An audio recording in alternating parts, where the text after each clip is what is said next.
Yeah, but it's crazy because before the fight, they'll say, oh, this is going to be his toughest fight. Yeah. He's not going to fight this guy Canelo. He's not going to do this. When he fights him, he beats him. Oh, he's too young. Yeah. Oh, he's too old. Yeah. I don't know why this always happens. Give me your take on the Canelo-Kovalev fight. Did you watch that eventually? Canelo was losing. He was. I mean, but what about the knockout? Canelo was losing. Was the knockout? Yeah, it's no big impressive? deal. He's losing, but he's setting him up. But all in all, everybody know Kovalev get tired. Yeah. You know. That's not Canelo's fault. I know. Yeah. I know because Kovalev is what 36. Yeah. He's old. Younger than Triple G.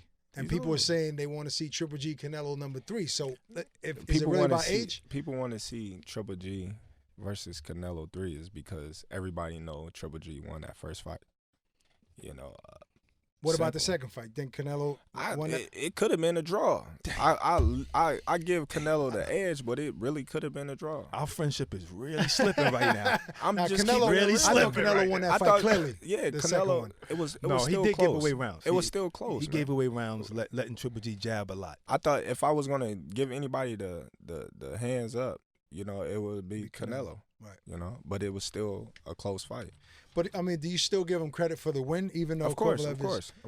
Because that, like, I don't agree with the decision on the first fight, but I still give him credit for the second fight. No, I'm talking about for the Kovalev fight because he's 36. You mentioned he's old and he gets tired, but does he still deserve credit for moving up another weight? That your experience with moving up and people making, excuses. Oh, this guy Benavidez was this, or Andongo was that. So you kind of felt some of that same criticism that Canelo's getting, not getting credit for the wins. Yeah, but the thing is, the difference between me moving up and fighting a champion and him moving up to fight a champion is he fought a guy that's been knocked out before more than once.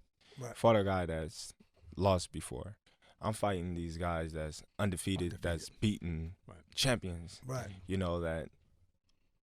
It's something about these fighters is when they don't have a loss. Right.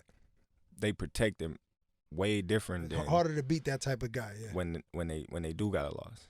They don't know how to lose. Right, exactly. So, they fighting with that different intensity, animosity. They got, right. You know, a fighter that's already tasted defeat numerous times, he know how to lose. Might be easier to beat. So it's like I got you. when he know when he beat. A fighter that never lost before, he don't know when he beat. He never tasted that defeat before. Good point. So he's still coming at you with everything he have. Right. A fighter that already been defeated a few times, he like, all right, I know it ain't my night. I'm just gonna coast through it and just try to make it to a decision. Right. So you think fighters that have the mindset of saying, like, whether like as far as like AJ, they asked him before the rematch. He said, whether I win, lose, or draw, it's not over for me. I'm still coming back. You think that's already a losing mindset if you're thinking about losing? Yeah, that never goes. That doesn't go through your head. Never. You know what I mean? But like I said, it don't happen with everybody. Just some fighters. It's mental. It's more mental than physical. You see some fighters, they lose and they come back and do better than they did when they lost. When they was undefeated. Right. But some fighters, they just never bounce back from it. Right. When you look at Gamboa, after I fought him, he lost to a dude that was 16 losses, 17 losses. Yeah, got stopped. Never was the same. He wasn't the same. Like. Right. Well, it's safe to say that AJ bounced back then. He was able to 100%. get through that adversity. Yeah, 100%. Listen, I asked you before, I said, who was your toughest? Who do you think he was going to have a tough fight against? You was like, nobody. But this is what I want to know. Who did you think was going to be a tough fight, but then it became an easy fight? None of the fights easy. Damn, man, I can't get an answer out there. I'm just saying, when you go in training camp and you give your all, that's so where the fight. You're counting that as the fight as well. Of course. All right, but can we fast forward that? Can we not count all of the 12 weeks of grueling training? Who in the ring did you say, damn, I thought this was going to be a little harder than this? I would have to say I thought Victor Postol fight was going to be harder than what it was. Why? Because of the press? Yeah, because everybody was talking about, how big he is, how long he is, his jab, his punching power. skillfulness. You think you could have stopped him? Who? You. Because you dropped him. If I would have pressed on the put gas, the pressure on, like normal. But when I dropped him, you know, he got up and he was still. That's true. He wasn't dazed really. Yeah, he was right there. Like, come on. Yeah. So I was like, all right. Nah, He was a good shot. Let's go. Well, what about guys that you haven't fought? Is there anybody out there that you would say that would be my toughest test? I don't know. You have to Because be like in I said, you know, I thought Postol was gonna be, you know, a tougher test than it was, and So now you don't even look at it like that. You need to be in the ring with it. I never looked at it like that. I always looked at it as if they haven't fought me yet. Right. You know, those guys may look a certain way with one fighter, and then they fight a fighter of my caliber, and then Right. look totally different. Then everybody calling them bums. But before that, you know, this fighter was this fighter was that. Right. It's kind of like Felix Diaz.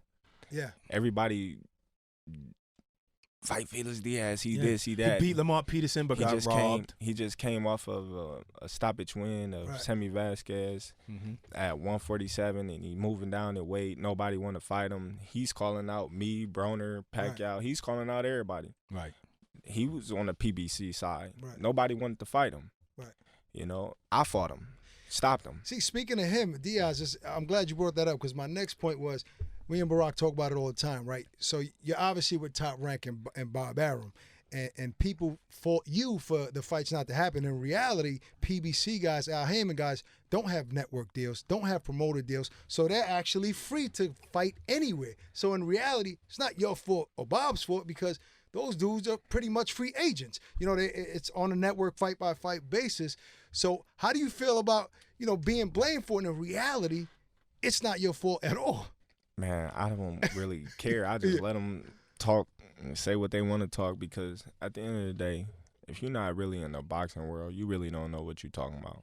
Right. You know, a lot of people on the outside looking in and thinking, oh, Terence is he the reason re-signed why. with this dude because he's ducking these Terence guys. is the reason why, you know, this fight's not happening. Terence, why when you gonna fight Spence? Terence, when you gonna make the fight happen? Like, come on, man. When somebody tell me that, when you gonna make the fight happen, or when you gonna do this, or when you gonna do that, I just look at them and just say, I just. For those just head. tuning in, we're sitting down with Terence Bud Crawford, pound for pound top dog, who's fighting this Saturday in New York City, MSG, December 14th on ESPN. Fighting Mean Machine. Listen, you called Kovalev old at 36. Now, me personally, I don't think you'll be an old 36. So does that mean in your mind that you don't plan on fighting that long by calling Kovalev old? Really, no. I don't see myself fighting at 36. Wow. You know, but you got fighters that age well, like Bernard Hopkins. Yes. And you got fighters that don't age well. You know, and I just feel like, you know, Kovalev has been in a lot of wars. You know, he's got a lot of miles on his body. And outside of the ring, though, there's rumors that he likes to drink. You don't abuse your body. So maybe at 36, you still feel good. Right. I mean, what's going to determine that decision for you? Just me. You know, I don't want to be in boxing because I have to. But what if at 36 you're still dominating? Yeah, that's cool. That's cool and all, but that's when things start slowing down and reflexes aren't the same. And stuff something like drastic can happen to you. So I want to retire from boxing before boxing retired me. And that's the competitiveness in him already. Right. That's pretty beautiful. You fighting a guy that's 21-0, another undefeated guy, but at the same token, another guy without a name. You know, how much do you know about him? I know he's a two-time Olympian. He's real strong. He can box. He can bang. Pretty much, he know what he's doing in the ring. Right. You know, we're gonna have to fill him out and see what he brings to the table and go from there. I think it's kind of like Danny Jacobs fighting Derevyanchenko like maybe a year or so ago when nobody really knew of the guy, but we knew. Yeah. We're from Brooklyn. We knew this guy. We knew he was tough, and now we see this guy is beating up on Triple G. You know what I'm saying? So when you beat these guys like Postol and Felix Diaz or whatever, you don't get the credit, but you really beat good fighters. Did you watch the Derevyanchenko Triple G fight, the Triple G's last fight? Not Nah, sure if you I did. didn't watch the fight, but I watched the Danny Highlights. Jacobs Oh. fight because he was actually training with us. Oh, okay, for that fight. Yeah.